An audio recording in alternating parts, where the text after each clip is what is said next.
My name is Mike Albew and I look after the Beam Exchange. For those of you who've not been to one of these webinars before, the Beam Exchange is a platform for sharing information and knowledge and experience about our experience of using the market systems development approach. And we offer this space, the Grab the Mic webinar space, as a place where practitioners can and other experts can share their experience or their ideas or their lessons and so on. And if you feel that you or people you know might be good candidates for running a webinar like this, please do let us know, because we're always looking for new people to grab the mic and share what they know. Today's webinar is about designing and delivering MSD youth employment programs in Africa. And the lead speaker is going to be Justin van Rhyn, who is an independent inclusive growth consultant and is the lead author of this new rough guide to using MSD for youth employment in Africa. And he has a background in managing and advising MSD and youth employment projects in both Africa and in Asia. And then he's going to be supported, and I hope outnumbered, by Appiah Boakye, who's a project director for the Invest project, a 5-year initiative to support inclusive economic growth by increasing empowerment and well-being for urban poor young women in Ghana. And we've also got Rachel Shah, who is the interim director of the youth employment program at Mercy Corps and leads that agency's MSD for employment portfolio. And finally, last but not least, we have Meseret Tefera, who is the team lead for the LIWAY program in Ethiopia, and she served as a senior MSD advisor to Mercy Corps in Ethiopia, and based on an extensive background in public and private sector work. So those are our speakers, and I will hand over straight away now to Justin to take us into the roughly 30 minutes of presentation, which we will hope will follow up by an engaging conversation. So as I say, don't forget about your questions in the Q&A box, please, because we're really relying on that. Great, Justin. Great, thanks a lot, Mike. And thanks to everyone who's joined today. I see the numbers ticking up in the attendance box, so it's fantastic to see this level of interest. So as Mike said, we're looking forward to presenting some headlines from the rough guide. And as we go along, we'll hear some examples of the approach in action from our great panelists today. Hopefully that will leave enough time for some Q&A and a good discussion in the sort of second half of the session. Let's get into it. What is the rough guide? So it is practical guidance for strengthening youth employment outcomes in MSD. It's intended to be useful for a range of audiences, so both donors and implementers, and equally experienced MSD practitioners, but also for readers who might be a little bit newer to the approach. It builds on previous work by the DTED, ILO and MasterCard Foundation. We did a review of the evidence out there on what works in youth employment programming, and also interviews with a range of practitioners, and including, I think, some people on the call today.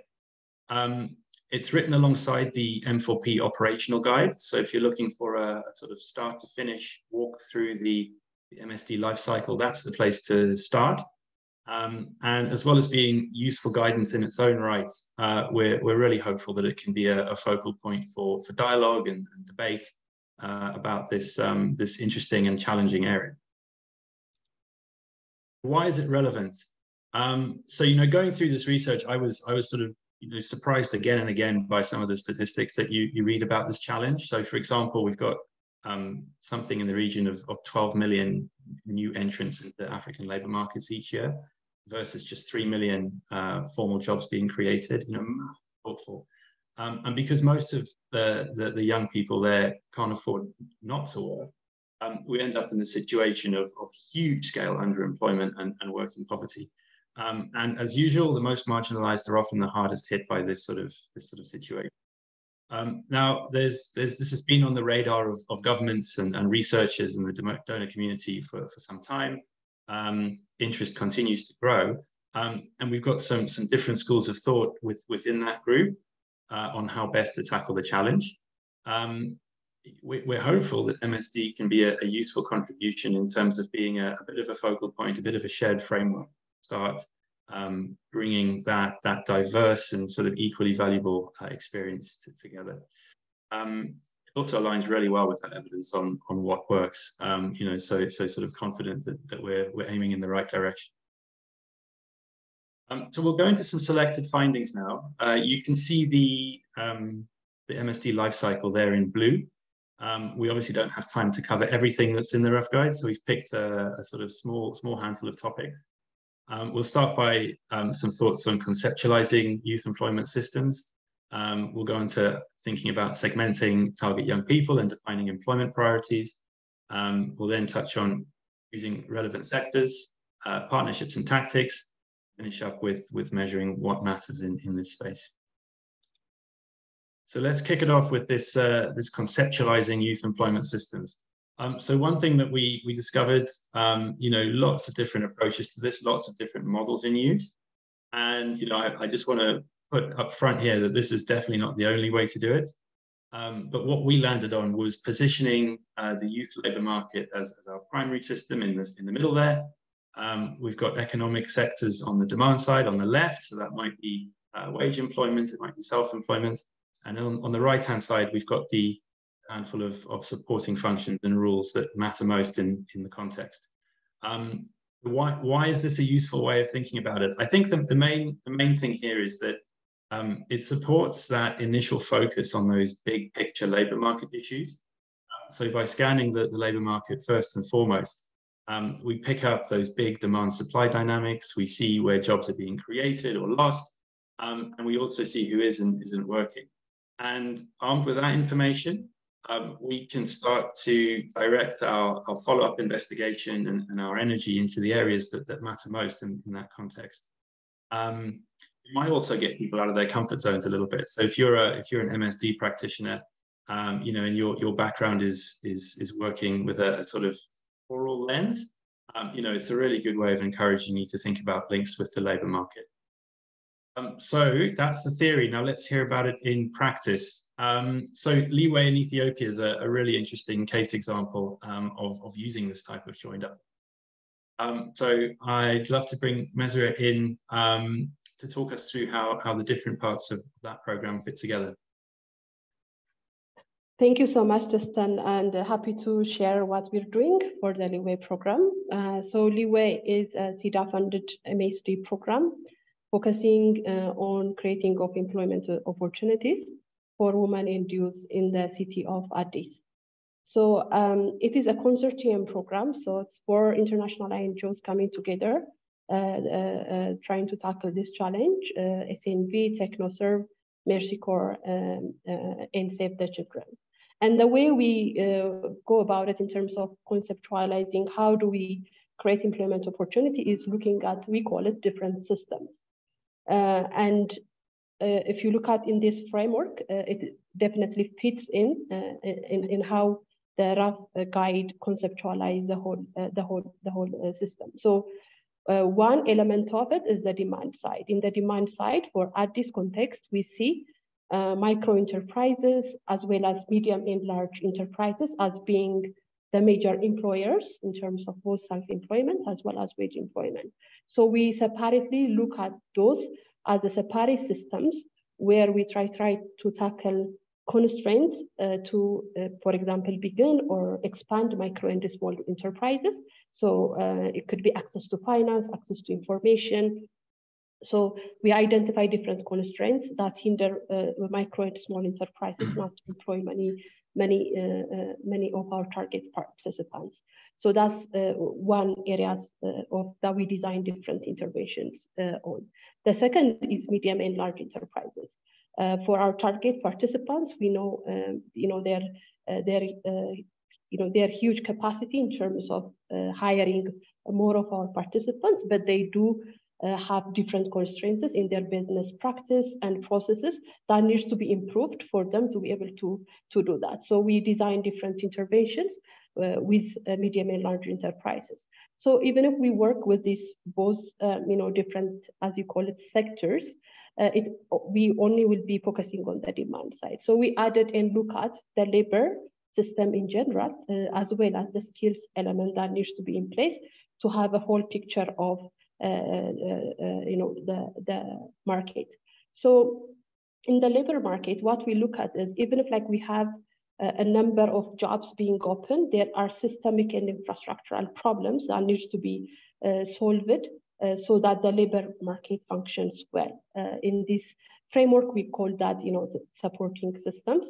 So that is related to, for example, job matching, both in person as well as digital solutions that improve the interaction of employers and employees. So we design different interventions to improve that, the job matching space. We also look at childcare, and basically not in terms of creating employment opportunities directly, but because our target groups are women and youth, the major constraint that hinders them to participate in the labor market is finding affordable childcare services. So we try to design different models that can enable our participants to have that in place. And again, because our participants, some of them are migrating from the rural sector and coming to work in Addis, they may not have the right social structures in place and relationship in place for employers to trust them. So alternative solutions to increase the bond between employers and employees, like insurance, financial guarantor models, those are the type of interventions we look at in the supportive function. So they're there because we want to improve the overall performance of the labor structure, even if there is huge employers coming in. And the major side that basically feeds in all these three systems, we call it the skill system. That's basically how do we deliver quality service for skill service for our target participants. And for all these systems, they need to reach one another, and they need to actually feed information between one another to make it work. A good example I would like to share right now is, for example, in working in the supporting functions of childcare service, we understand the type of barriers that childcare service providers face is finding qualified nannies. Qualified as well as affordable nannies for their businesses. That's when we feed that information to the skill system and how the skill system design and deliver quality curriculum design for the nannies, as well as those coming in and using the digital job matching platforms that are available for them to be able to access employment opportunities. So in their own right, they're separate, but they're also feed one another to make sure that the whole systems work better. So that's our experience in LIWAY. Over to you, Jeff. Great, thanks so much for bringing that to life, Meseret.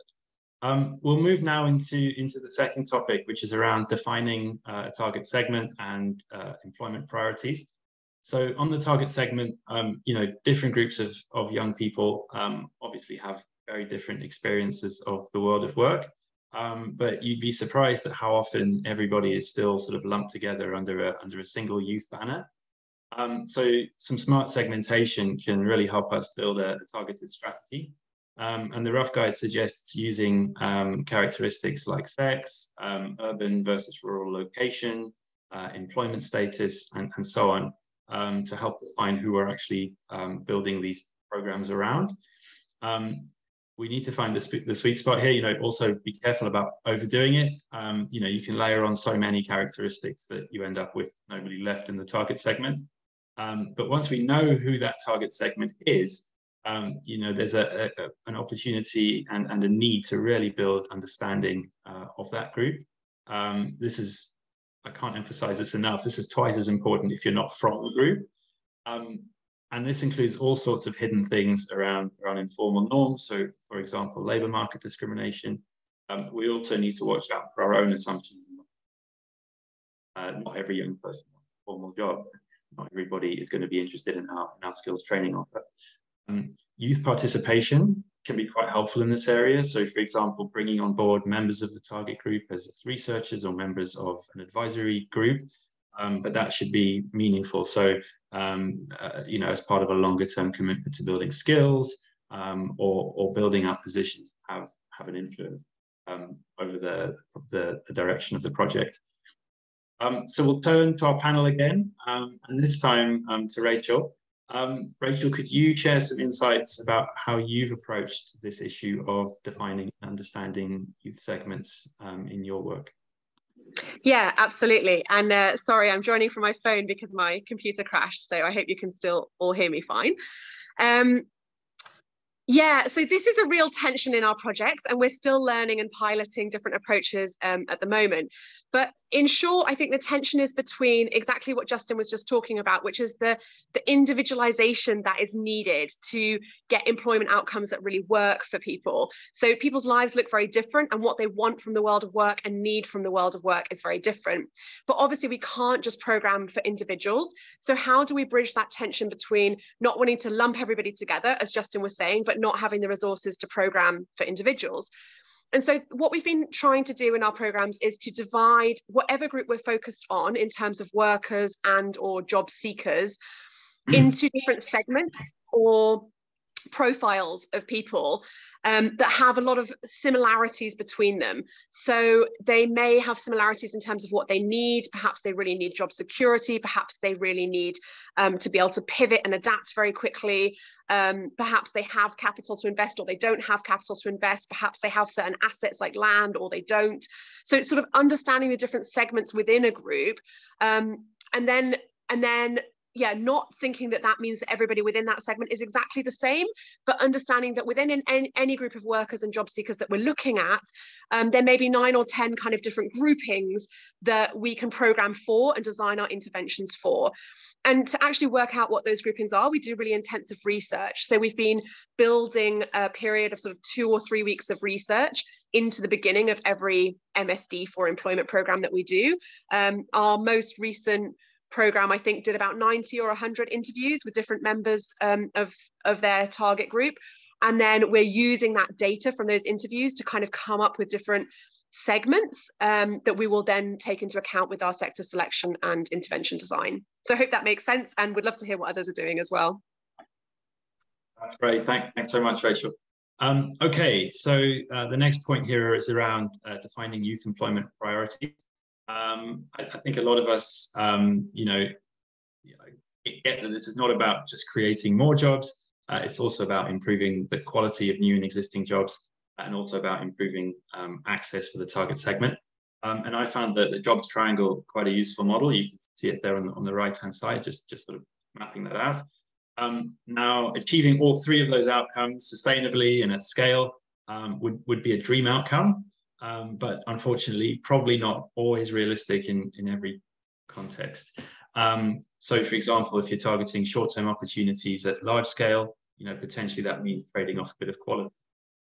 If we are looking at, you know, higher quality, longer-term jobs, it might mean trading off some scale in the short. And it can be really hard, but, you know, critical to reach a shared position between funder and implementer on what those priority outcomes are, recognizing that there'll be trade-offs, and just being transparent about what those are. But, you know, getting this right has this positive knock-on effect through the whole program. So it creates the conditions for a targeted strategy. It informs the types of partnerships that we need to form, and it also dictates what sorts of expertise we need in our team. So, you know, a really critical one there. We'll go on to a bit of content on selecting sectors now.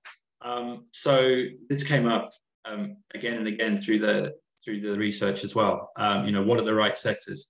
Unfortunately, there's no sort of list of the perfect sectors. The answer again is that it depends, and it depends on the target group and the employment priorities that we've just discussed. So, for example, if we're looking for short-term mass employment, that might mean looking into sectors like micro retail or agriculture. If we've got more of a longer-term quality focus, that might mean looking into higher productivity sectors or more formal sectors like manufacturing. So how do we do this? So coming out of that labour market scan that we spoke about a few slides ago, we can start to long list sectors that are relevant in the context. We can then apply the relevance, opportunity, feasibility criteria to those long-listed sectors, but we can tailor those criteria to the target group and the employment priorities. And then there may also be an opportunity to think about how we're packaging these sectors up, and an opportunity to sort of reframe that and repackage them. So we're going to go to Rachel again. And Rachel, this idea of a sort of neatly defined economic sector doesn't always hold true in reality. We know that self-employment is really widespread amongst young people. We know that a lot of youth are working multiple jobs. Can you explain how this reality is reflected in some of your work? Yeah, thanks, Justin. Another challenging one. There's no easy answer to this. On the one hand, you really have to centre workers and job seekers, and we know that their experiences are often not just based in one sector, right? They're a portfolio of work across multiple sectors. So it's really important to understand that, and that comes out of what I was just talking about, that segmentation work and really deep research and understanding. But the challenge is that we do also have to really consider sectors, because if we don't take demand seriously, demand for labour, then we're not going to find an opportunity for sustainable change. And I think we really do need to we need to be disciplined with ourselves in programs about that, not to be so idealistic that we think, oh, well, if we just really push this, which is really going to suit very well to the people who we're talking about or working with, then it's going to work. If there's no demand, if there's no market demand for labour, whether it's wage labour or whether there's a demand for products and services that self-employed people offer, then there really is no opportunity. And so we do need to consider and understand those sectors at the same time as considering and understanding people's portfolio of work. So how do we resolve that tension? At the moment, there's two strategies that we take. Again, I would love to hear from others about the strategies that you take. The first is that we would look at like an anchor piece of work within a portfolio of work, because whilst the temptation might be to push young people or to push potential job seekers into just one sector, there may be very, very good reasons why they have a portfolio of work. And if we really understand those reasons, and we can see that perhaps it's a resilience strategy, perhaps it's a flexibility strategy, there may be any number of reasons that they do that. And so they don't necessarily just want one full-time position, but they may be able to get an anchor position, which is through improving that anchor position in that sector where there is demand for labour, it improves their overall livelihood strategy whilst they still have these other side hustles going on. So that's one approach. The other approach is to work in a cross-cutting system. And this is a little bit more complex, but it's basically a system which can benefit multiple sectors. And you've really got to do your analysis very carefully and do some reality checks on this. But sometimes we can find systems. So for example, in one of our programs, marketing tools and marketing skills are very, very important to self-employed people in loads of different sectors. And so the program is working in those two systems, marketing tools and marketing skills, in order to benefit all the different sectors, not all, but many of the different sectors that self-employed people are working in. And so it will benefit their whole portfolio of work, even though that portfolio is not rooted in one sector, because they will be sort of improving the marketing of their products and services across different sectors. So that's another strategy. Again, it just comes back to taking time to do analysis and being willing to pilot and get things wrong and learn on the go. But yeah, that's what we're trying. Great, thanks, Rachel. Okay, into partnerships and tactics. So this is obviously a massive topic. We're just going to touch on a few things here. On the partnership side, a few nuances to keep in mind with youth employment work. So if we think about private companies, a question that came up quite a lot during the research again was, should we be making the case for youth employment to businesses? And the answer is probably that it depends. So if the business is being engaged as a sort of driver of systems change and they're pioneering some sort of new business model to boost firm growth, it might not be so relevant. Employment and youth employment is potentially more of a byproduct of that business performance than anything else. But take another case, sometimes employers will be engaged around a new model for something like job matching, where they're the service user. And if attitudes are youth employment, then making the case is an absolutely integral part of that model, and we need to find sustainable ways of doing that. When we get to government partners, you know, sometimes these will be the only providers of labour market services in a location. You can kind of picture the kind of classic remote location with, you know, one government TVET. So sometimes, you know, that they are the only partner. I think the advice here is just think carefully about those exit strategies and those plan Bs to avoid getting locked into sort of never-ending partnerships that are sort of not moving the needle in terms of systems change.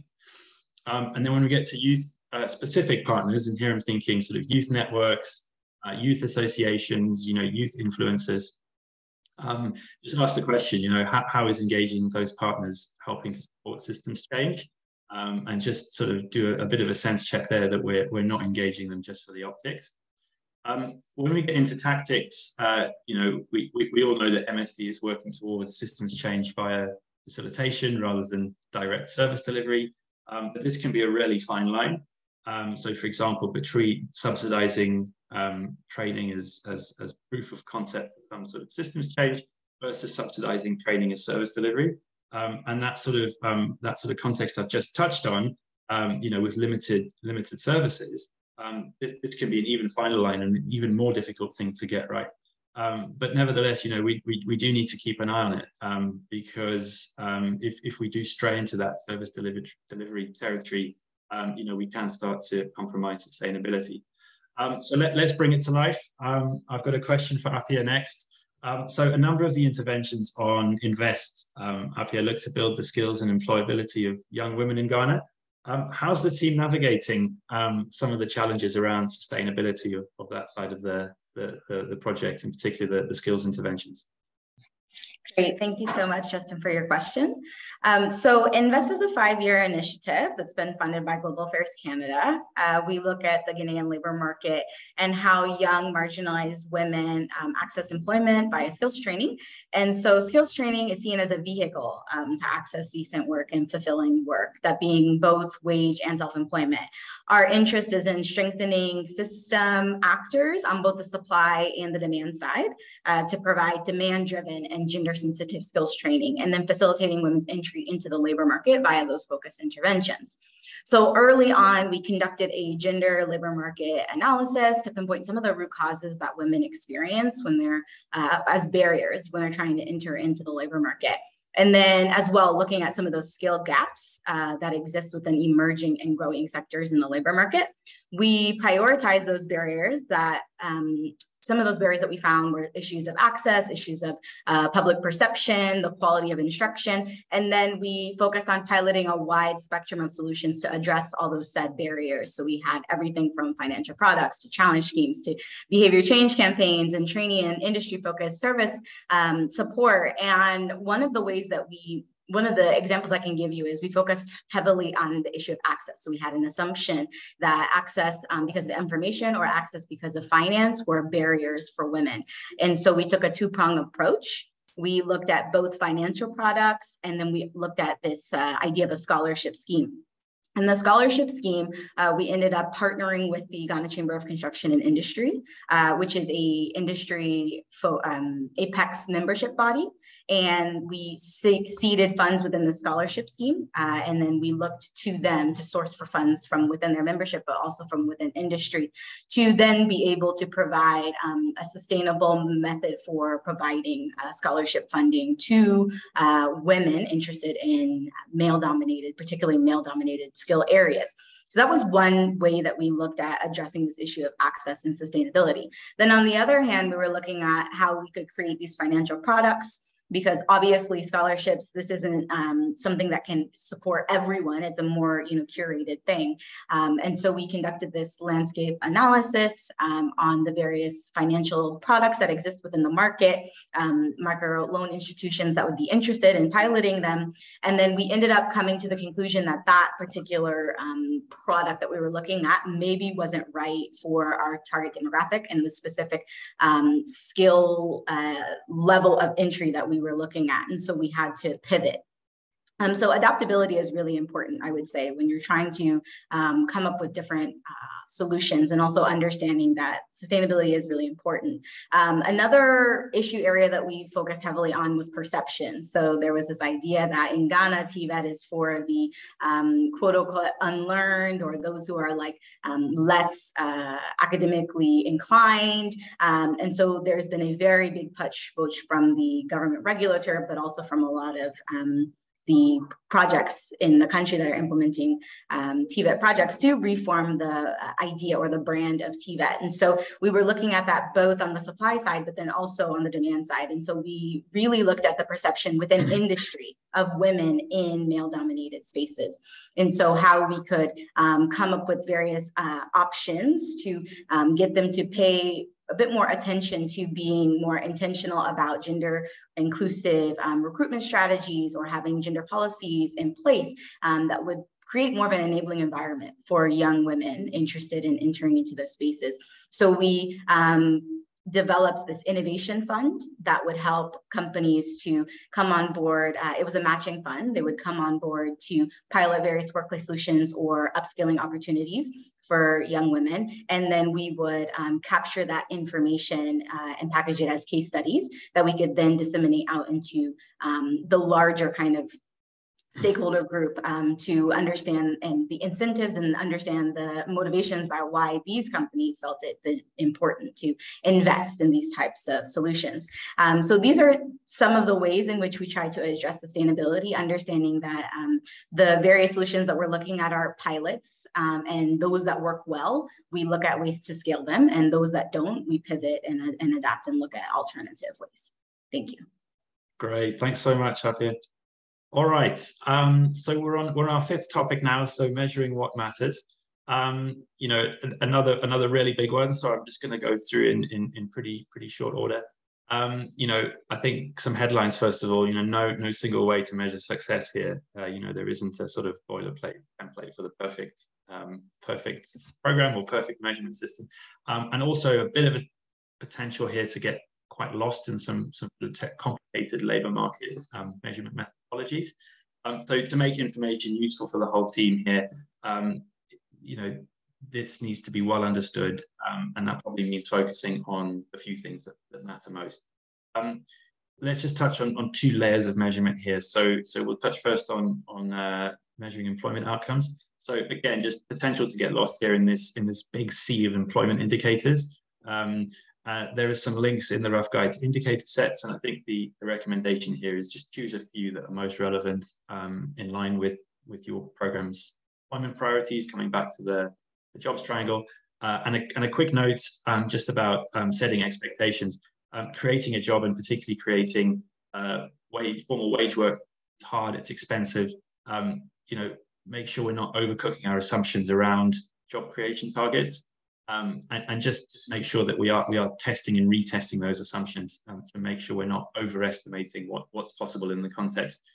If we do go too high on those job creation targets, it starts to create, starts to potentially pull focus away from systems change and towards you know, potentially heavier-handed, less sustainable ways of sort of boosting job numbers over the short term. When we get into measuring systems change, I think in general in this landscape, probably a good overall piece of advice is sort of try and move those systems change indicators down the results framework, so sort of into your output level. And when you're doing that, try and look at changes in behavior. So maybe it's market actors investing in some sort of new that job matching model example, but also how those behavior changes impact performance. How that new model might broaden access to youth employment services or improve relevance for certain target segments. I think also here, just another sort of word of caution: be conscious of vanity metrics in this space. There's lots and lots of potential to sort of include things that sound great on paper, but are not actually measuring systems change and other things that matter. So some examples might be grants dispersed or workshops held, and actually even trainings run, if those are just the sort of service delivery variety, you know, delivered by the project without that vision for systems change, without that pathway to systems change. Great. So we finished the highlights. So just a couple of next steps and two things that we hope can come out of this guidance. Number one, it would be great to get the chance to field test some of this and fine tune the content, what's useful, what isn't, where are the gaps, etc. And your feedback as practitioners is extremely valuable in this regard. You know, the sector is of a size that, you know, everybody's voice does matter. And if we can pull together some feedback, you know, it'd be great to consolidate that into a version 2 rough guide one day. And second, you know, we talked about this earlier, but, you know, can the guide be a excuse me, a point of reference to support debate and discussion in the space, with a view to bringing together some of these different but equally valuable youth perspectives a little bit closer. So we'll close it there. A huge thanks to the panelists for your interesting and thoughtful replies. Great to hear about this work in practice. We're looking forward to the discussion. And so back to you, Mike. Thank you, Justin, and thank you, Rachel, Appiah, and Meseret. Fantastic presentations. We've got a few questions now coming in. So just to remind everyone, do put your questions in the Q&A box, and I'm going to see if I can give the microphone to a few people to put their questions live. But while I get that organised, I have a question that actually came in before the webinar started from someone during the registration process who isn't here, Gordon Freer, and he was curious about, I think, Meseret, and maybe you could answer this question. To what extent does digital technology play a major role in accessing and facilitating youth participations in the programme?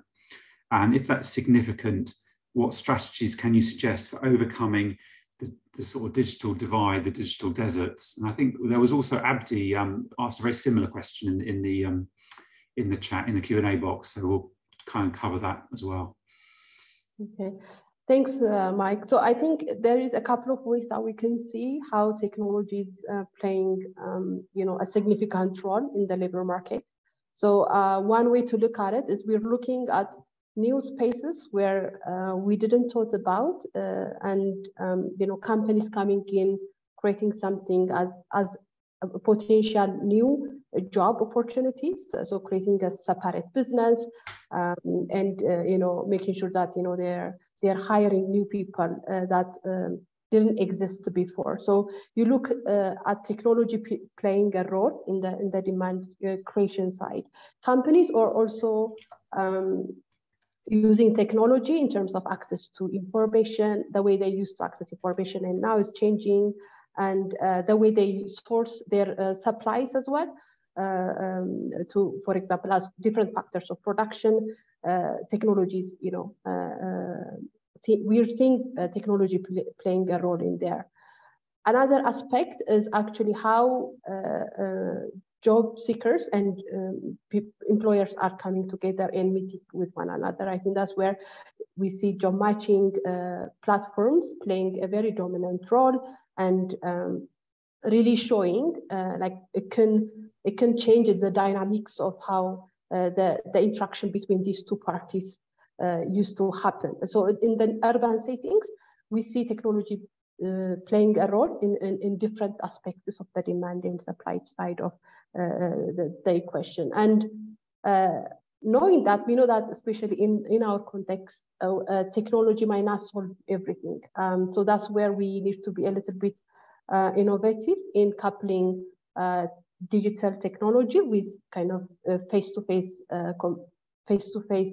solution. So in the job matching platforms, we have partners that are using, for example, call center to access people who are not very much equipped to use you know, technology, and even having a marketing strategies to reach out to those people, having, you know, agents so that, you know, they easily can be onboarded in those technology platforms, as well as be able to use it. So the overall system is changing, and technology is really playing a dominant role, but also being a little bit careful so that our target groups don't get left out, and we are coupling those digital solutions with non-digital solutions so that our target groups benefit. Over to you. Great, many thanks. There's actually some other questions about digital technology and the sort of bigger systemic constraints to that. But let's maybe we'll come back to that if we have more time, because I think it's such a big topic in its own right. Let's move on to a question that came from Jane Nowicki-Zuka at USAID. I'm going to see if Jane can actually speak. Jane, is your microphone on? I believe it is. It is fantastic. Yes, Jane, go ahead. Suddenly appeared. I dropped a lot in there, so we can't get to all of them. But I suppose one that I feel quite passionate about has to do with the diversification of education products and services. And we can call them education markets. And in systems, I don't mean to imply that all education should be privatized. But we do see that, I mean, and I love the focus that you've had on looking at balancing supply and demand side approaches, right? For the capacity strengthening as well as an enabling environment focus. But, you know, a lot of the investments that we have pursued in the past, the collective we, for example, on vocational training and education, they will serve very limited numbers of young people. And we know that they haven't produced the kinds of sustainable outcomes that might be most desirable. And education, formal education systems will be kind of slow to change and really meet the incredible demand. So I'm wondering too, you know, whether you have some examples of, I mean, I think you're really realistic about the trade-off, and focusing more on that might mean less scale and tricky sustainability issues. But what guidance do you have on that, or how have you maybe thought about those education systems and skills opportunities differently? We look at it in the informal sort of ag transformation space where there's a lot of informal work, through a broader look at the extension and advisory system and pluralistic models, for example, and solutions that businesses and young people are coming up with themselves. So I just wanted to open up that topic a little bit more. Thank you. I'm happy to take that question. Yeah, go for it. Go on. Okay, so I think that's a really interesting point. I would say Ghana's context may be a little interesting. What I mean by that is we've taken a kind of national approach to formalize apprenticeship. And so apprenticeship, which was maybe more traditionally informal, has easily been integrated within a more streamlined framework that allows you to progress academically. So there's this like national qualifications framework, which is excellent. I think it really helps for that. I think one of the benefits I would say about TVET or technical and vocational education is that there are a wide spectrum of ways in which you can deliver. So different types of educational products. In Ghana, I would say it is incorporated all the way down at the basic level. So there are beginnings of learning different skills in junior high school. And there's a massive push around getting young people to select technical institutes as your second cycle institution. So that means like senior high school. So there is a more formalization and equalization of choosing to go to a technical school or a more grammar kind of academic high school, both of which you come out with some sort of diploma of sorts. It's just like they're different. And then one of the benefits I would say here is that there's been a effort to recognize those types of awards or certificates to allow as a precursor or to allow you to be able to apply to tertiary level. So you can study TVET at both the pre-tertiary and the tertiary level. And then on the same hand, I think there's a form or an acceptance of TVET being delivered by the informal sector. So master craftspersons, as well as industry, so more formal companies. All of those go through an accreditation process. They are all supposed to be using a competency-based training method. which allows for a bit more of a streamlined approach to attempt to regulate this quality or this question of being a bit more competitive at a streamlined kind of, or a parallel metric of measurement. So that's some of the ways I think that's happening here in Ghana. On Invest, we acknowledge and appreciate all of those forms. So we encourage women to go and train in all of those methods, both at the pre-tertiary level and at the tertiary level, in the informal space, in industry, as well as formal TVET institutions. And we have both private and public training providers on the project. Of course, issues around cost and access are things that have to be taken into consideration, particularly when you're looking at youth populations, marginalized youth populations, and particularly when you're moving outside of urban spaces and into more peri-urban or rural spaces. But I think these things can be acknowledged, and particularly I think in the ag TVET, so we don't do ag TVET on Invest, but it is within the WUSC portfolio. On ag TVET, there's more of an opportunity to include more of those traditional extension services, to be able to provide short courses to young people, or just generally young people who are working in the agriculture space who need top up or want to be more formalized. Thank you. Thank you so much for those excellent examples in Ghana. Yeah, very good. Let's take the conversation a little bit wider. I mean, Justin, there was a question, again, before the webinar from someone who's not here, Gun, about what you think the main contribution of this extended or combined kind of MSD framework is. You know, how does it help us design programs better or implement programs better? Yeah, thanks, Mike. It's a really good question. So I think probably sort of 2 or 3 different parts to this in my mind, and then I'd love to get the views of the panelists as well.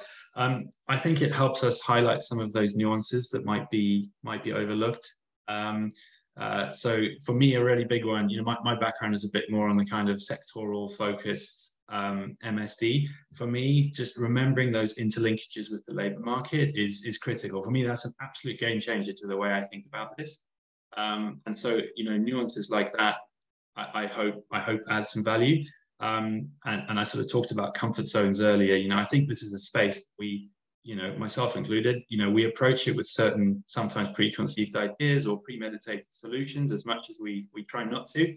I think that hopefully this is a framework for shaking us out of those comfort zones a little bit and saying, like, look, what is the actual problem here, and what can we feasibly achieve in our time frame, with our budget, with our expertise, etc. So a bit of a reality check, I think, if nothing else. I think also, you know, this wasn't sort of me sitting in a room cooking this up by myself by any stretch. You know, that there was a massive collaborative effort, including you know, you Mike and other colleagues sitting on the task team, the wider DCE market systems working group, and then just feedback from across the field, you know, people with good practice ideas and, you know, sometimes scars to show. You know, I've got a lot as well of things that didn't go right. And so I hope it's a way of encapsulating some of that in one place. It's not perfect, it's not complete, but I hope it can be a starting point that we can continue building on. So that's my perspective on it. But yeah, I'd love to hear from colleagues as well. So there was a question actually from Sigrid Meijer in the Dutch Embassy about where programs having both the sort of supply side and the demand side in the same program, and how does that work in practice? And there's also a question from Tim Gamper specifically to for the LIWAY people. Maybe you can address this, Meseret, but how do you avoid ending up with like 6 separate projects? What is it that brings it all together into a coherent, effective program? I would say that is easier than done. So it is, I mean, it wouldn't be fair to say, like, you know, these different organizations coming together. I wouldn't say it's an easy job to do, But I would say the learning that we had would be helpful for anyone who would want to take this forward. So in terms of conceptualizing the ideas, having everyone in the room try when we design the initial stage of identifying the major constraints, even identifying, selecting the systems that we end up working on. It was not a separate exercise that was done by a separate institution. It was just basically one team coming together and trying to understand the market and really capture the major constraints between the different partnerships. So that really helped in having this bigger picture in mind. Definitely in terms of process, when we design intervention, we do have processes that we co-create with different partners so that it doesn't end up being a separate intervention for one system. We, even in terms of co-locating together, making sure that teams are talking to one another in designing concepts, and also technical leadership. We do have a setup technical leadership where we come together and discuss technical issues and making sure that we pick interventions that fit one another so that they can go together. So overall, it's not definitely it's not an easy job to do, and there is this pitfall of that you falling and only concentrating on one system. But as having this bigger framework, and really, even in terms of results and accountability to those results, this is the 4 systems coming together to be accountable for the major objective of the program. So having that in mind definitely helps, and putting in processes and practice, like day-to-day practices, will help team members to adapt to that thinking. Thank you. Thank you. Mike, I might just jump in on the supply demand piece, because I think that's a really interesting question. And there were Julian Hamilton-Peach, who works on the EYE project in Kosovo that Helvetas implements, which is an MSD for employment project. He wrote a really interesting reflection on the rough guides just in the last couple of days that addressed this as well. And I thought there was some interesting thoughts in there about, it's not just about how looking at supply side or looking at demand side, but it's where these two meet and how they shape each other, which is really critical and quite interesting, and also quite tricky in employment markets, I think, because if the supply side changes, then that can, like, sometimes people won't employ unless there are certain skills in the market, or they won't employ unless there's a different perception of who's available or what's available, and they will respond to those sort of supply side triggers. But likewise, the supply side sort of supporting functions, especially around skills, needs to be responding to the demand side. These are not separate things, they're the same thing, and they're in relationship to each other. And I think sometimes where we've gone really wrong in youth employment programming in the past is separating them, and especially on the supply side. So really thinking a lot about skills and, like, let's just train people in skills and, build it and they will come, boost the supply and the demand will follow. And that's not true. And that's been proven not to be true over decades. And I think what we're missing in the field is trying to do something differently. And that's what's really exciting that's been emerging in the last kind of decade or so. And particularly in the last, 3 to 5 years, is people trying to do something differently and say, how can we identify which levers we can push on which sides in order to get that relationship working better again? And it really is about the relationship rather than fixing the demand or fixing the supply, which is not really something that we're sort of equipped to do, but looking at where are the trigger points that can get that relationship going again. And I think it is the relationship that's key. So that's in a way that's quite theoretical, but in practice, it's a lot about the actual relationship between demand side players and supply side players, and what coordination and what communication is there between them, and what are their incentives to respond to one another. So for example, a TVET that is funded based on how many people it trains has very little incentive to respond to labour market demands. So looking at what are those specific incentives is really critical. Yeah. Thank you for that. That's very, very helpful. We've only got a few minutes left. So before we go on, I just want to quickly ask people, in case you might be about to leave or will leave in a minute, could you please look at the link that Isabel posted a a minute ago in the chat and fill out a short feedback form just to let us know what you thought about the webinar. I'd really appreciate that. We'll post the link again in a minute, but it's there from Isabel at 1346. The other thing I just noticed in the chat, there's quite a few interesting links to resources, and Jane posted a link to another webinar that was run by the Agri-Links and Market Links people quite recently, which sounds very useful. Okay. Quick, just to go back, so we're not going to be able to cover all the questions, unfortunately. So we'll keep a note of them, and maybe individual speakers will get back to you if we can. But just picking one at random a little bit, there's a question from Howie Zabessa, which is quite specific and focused. Appiah, I don't know if you can address it. She wanted to know about the specific business cases that you were seeing being put forward by young women in your program, and whether there was any interesting examples. Yes, I saw her question about the private sector and the business cases there. I think what we were learning is that there was an appetite for more inclusivity in their workforces, but depending on the type or the classification of that business would determine their readiness or their ability to be a bit more actionable on those ideas.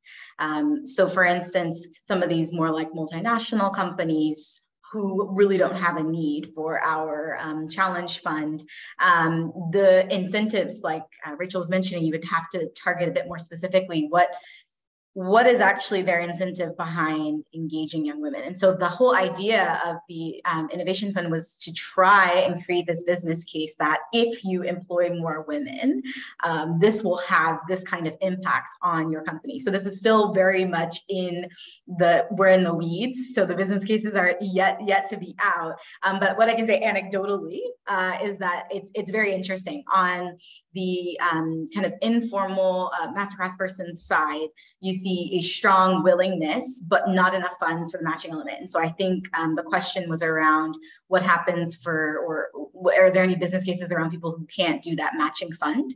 And I think that becomes the onus is on us to then find other creative ways to be able to demonstrate their commitment. And so one of the ways we looked at it was, would you be open to training? Because this is something that you can do.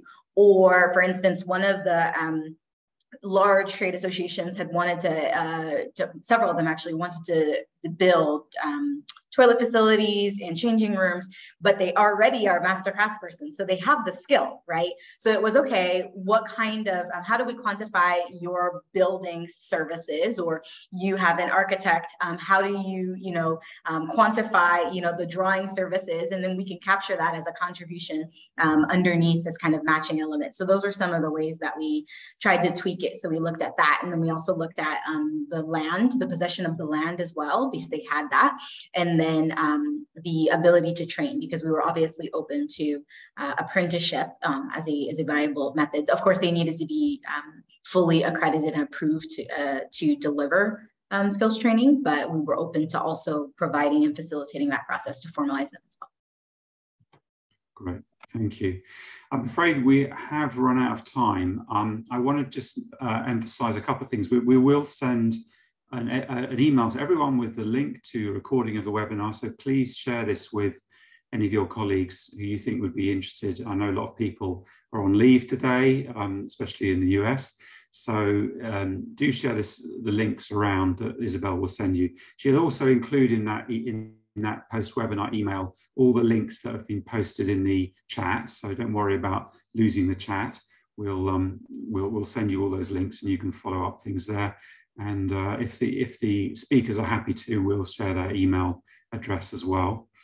I think probably what I'll do is give the final word to Justin as the lead author of the rough guide, because after all, that's really what we want you to do, is to go. The big takeaway from this is read the rough guide, share it with your colleagues, and let us know what you think about it. Give us feedback. But Justin, the last word from you. Yeah, thanks a lot, Mike. Thanks for the plug. I mean, I think that's it. I'd be so excited if people could go out there and field test some of the recommendations, some of the models. You know, some of it might be useful, some of it might be less so, but let's get out there, let's test it in the real world, let's consolidate lessons, and let's keep building the collective knowledge about this. It's interesting but very challenging space. I think the level of participation today, you know, it's super encouraging, and yeah, let's keep going. Oh, thank you very much. And I'm sorry if we didn't get around to your question, but thank you for posing them anyway. But it's been really great. I've really enjoyed it. And Meseret, Appiah, Rachel, thank you for being lively and engaging counterpoints to Justin. And we look forward to seeing you all on a future webinar on a different subject sometime soon.